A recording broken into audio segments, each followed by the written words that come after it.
So hi guys, welcome to this amazing session on Android development with the help of Android Studio. So first I will guide you through how to create a new project. So first thing you need to do is you need to start a new Android Studio project. So after that, you need to click the empty activity. Well, for beginners, I would say this is the great practice. So you should click this and you should click next. So after that, it asks for the name. You should actually give the name of your app which you have actually hoped to give. Let me just give sample app.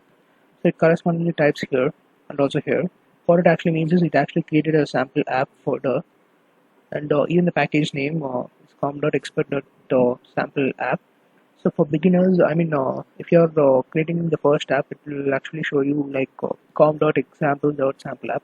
So I would actually regret using example because when you try to upload it on Play Store, it will actually not accept if your package name is com.example. So this is my way of doing like a com.expert.app name. So one more thing is that you should be clear on choosing the language. So well, for now, let's choose Java. And one more thing is that the minimum is decay. So I would like to go on with Android 5.0. What it actually means is the app which you are trying to build will actually run on devices having Android versions 5.0 and above. Below versions, in that versions the app won't run. So after that, you should actually click finish. So now, a basic app will be created by default by the Android Studio. Okay, it's loading.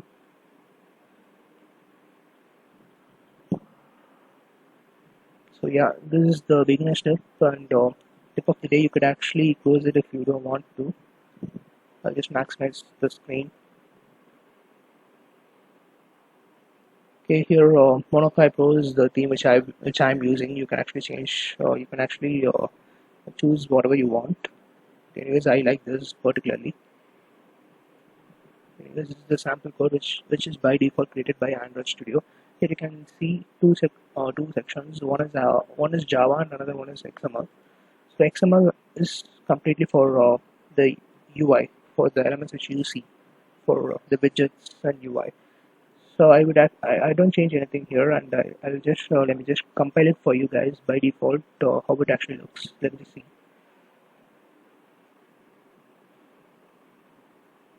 So it actually takes some time to compile. So yeah, I think the compilation has been finished. So let me just see. Yeah, the same hello world is being printed over here. I mean, it's displayed over here. So let's modify something like let me just increase the size of this hello world over here. Okay, let me just increase. Okay, fine, and increase the font size. For that you should actually click on this widget, and the corresponding code will be appearing here. And you should actually add one more code like you should actually type size, and it auto completes for you. Click enter. Android text size equal to, I would actually go for 25. And one more thing to note is there are two size variants like DP and SP. So now let's go on with DP. So you can actually see the size of the text has been changed. So let me just compile it for you guys. So after applying changes, you could actually see the size of the text has been changed. So so after that, I would like to add one more widget below here. So for that, I would say for beginners, go here. This is the design preview where you can actually drag and drop the widgets over here. So I would actually like to introduce you guys to plain text. This is something which you can edit. Because text view cannot be edited because you can obviously see you cannot edit it. You cannot edit it. So this you can actually edit it. For since we are actually using constraint layout, we need to constrain it to the edges. Otherwise, it will actually show you guys this error symbol. So it's pretty simple. Just drag and map it to the corners like this, bottom and top. Okay. Now you can see that the error is gone. So now if you compile it, it will actually ask you guys to reinstall it because to apply changes, it asks you to reinstall it. Yeah, you can actually see here. reinstall and restart the app. If you click that, it will automatically reinstall. So after reinstalling, you could actually see an edit text here. You can actually edit this content, but not this. You can actually edit it, and you can type in something like this if you want to. Yeah, that's it with the edit text. So again, to coding part, if you click the widget over here, you can actually see the coding for this widget. Like you can actually see the Android text equal to name. If you change it like from name to something like welcome, you can actually see corresponding changes here. So once again, if you compile it, all you can see is welcome here and not hello. I mean, you should again need to restart the app, obviously. So I'll again reopen it. So sample app, yeah. If you open it, you can actually see welcome. And many of you might not like this, the way welcome is shown. So for that, there is something called as hint. So I'll show what it actually does. Just type hint, and it auto completes it, and just hit enter and type welcome. And if you compile it now, I mean if you run it now, you can actually see yeah, the welcome is partially disappeared. So once you start typing something, it fully disappears. That's the specialty of the hint. You can actually use it everywhere. It's really awesome. In many of the login apps, you could actually find enter your name here, but once you start typing your name, it actually disappears. That's the purpose of hint. So you can actually make use of it. So let me just introduce you to another very common used widget, that is button.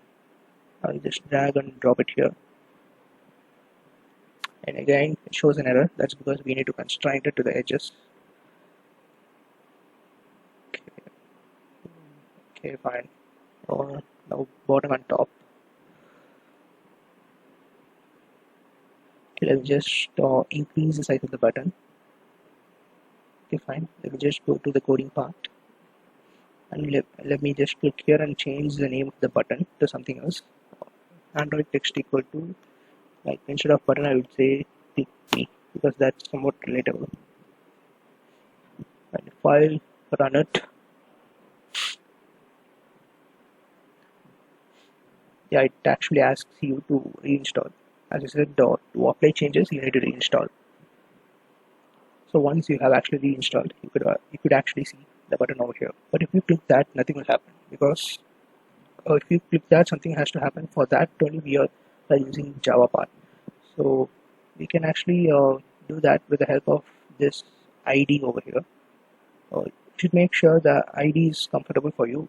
For me, I would actually use B1. You can actually have any ID, but this is my way of coding. Like for first button, I would say B1, and for second button, I would say B2. Suppose if we are having two buttons with the same ID, it will actually show an error. So it's better if you have unique ID for unique name for ID. So let's say ID is B1. So after that, if you go to main activity, our task now is, once we click that button, something has to happen. For that, first thing is we are saying that there is a button on the XML. Okay, it actually asks you to Alt Enter. So if you click Alt and Enter simultaneously, you can actually see some changes. That's because it has actually imported the button widget over here. So after that, you need to create an object name for button. Let me just say B1. So after that, we are loading that button ID, this button ID, into this variable. So for that, you should do B1 equals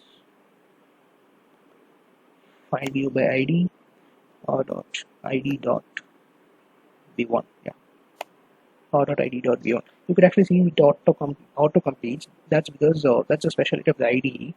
It automatically suggests you many things, and it's very easy to use. So after that, you can actually do like B1 dot set on click listener. You're saying that once I click that button, something has to happen. For that, the method to the method to be called as set on click listener. So for that, so after that, you need to say something like new on click listener, because as you are saying, I'm doing something new. Like so for that, new view dot on click listener is just you are overriding the basic method, and you're just saying something new is going to happen here. So in this function, inside this function, you should say something like what has to be done after clicking the button. So let me just display a toast message, simple toast message. A toast message is something which you can actually see at the bottom of the screen. It's like a pop-up message. So once I actually compile it, you guys will get to know it. So it automatically suggests me or create a new toast. I would actually click that. Yeah, it actually auto completes many things for me. So what it actually does is I would actually code along for you guys instead of autocomplete. I would code toast dot, we are making a text, what, so make text where we are making the text in that page. So that is in this page only we are making that toast message. So this page is main activity. So we are creating, in main activity we are saying main activity dot this, this page, and we are passing a string. What message should be displayed? Let's say welcome again. Okay, welcome. And after that, toast dot length short or length long. Or length short and length long is, it depends on the duration. Length short is for shorter duration, and long is longer duration. Let me just go with shorter duration. And after that, one more important thing is that you should actually give dot show off at the end, because only then it actually shows the message. Shows the message. Otherwise, it won't show it. So that's it, guys. Or when you compile it again, it would ask you for reinstall. Okay, let's just give that, and if you go see what's happening here, if you click that button, you could actually see welcome toast message. So that's it, guys. You have actually created a button, and once if you click that button, something has to happen, and you have declared that if I click that button, a toast message should pop up. Okay, let me just make this button more effective. Like if you click that button, if you have typed something in here, that should display. So how to do that? So for that, you have to access this plain text. So plain text in Java. So for that, you need to get the ID of this plain text, edit text. So it's edit text. So let me just change it to ET1, because that's very easy to call. So again, in main activity, I'm saying that there is an edit text in my XML. So I just say edit text, and I'm assigning an object name ET1. Okay, fine. And after that, I'm assigning the ID to this ET1. Find view by ID or dot ID dot ET1. So actually, I forgot to say that or is the class, or dot Java is the class where the IDs of the XML widgets get stored.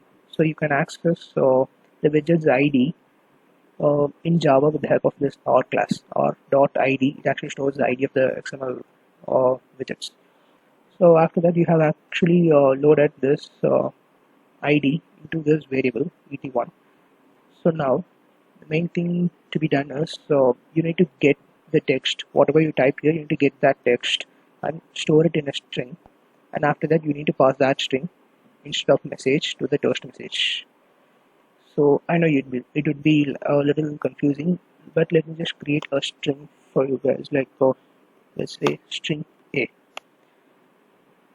And once you click that button, you should actually get the text from that edit text. So edit text is ET1. This ET1 actually refers to this edit text. We have actually created an object for this edit text, so that's ET1. So ET1 dot get text, and we need to convert it into a string. Since we are storing in a string variable, we need to convert it into a string. So actually, we are storing it in a string variable. So A equal to ET1 dot get text of dot string, because A is the string variable. So again, here we actually need to pass, instead of this string, we actually need to pass the variable. It's not double quotes A is just A because also double quotes is for string and not for a string variable. So if you compile it now, you could actually see. Okay, it again ask you to reinstall, but after reinstalling, if you type in something here, let me say uh, hello. If I click this, click me, hello should display here. Hello, yeah. So yeah, that's it. That's for the basics. And for the next session, we'll be moving on to what's intent and what's animations. So thank you guys.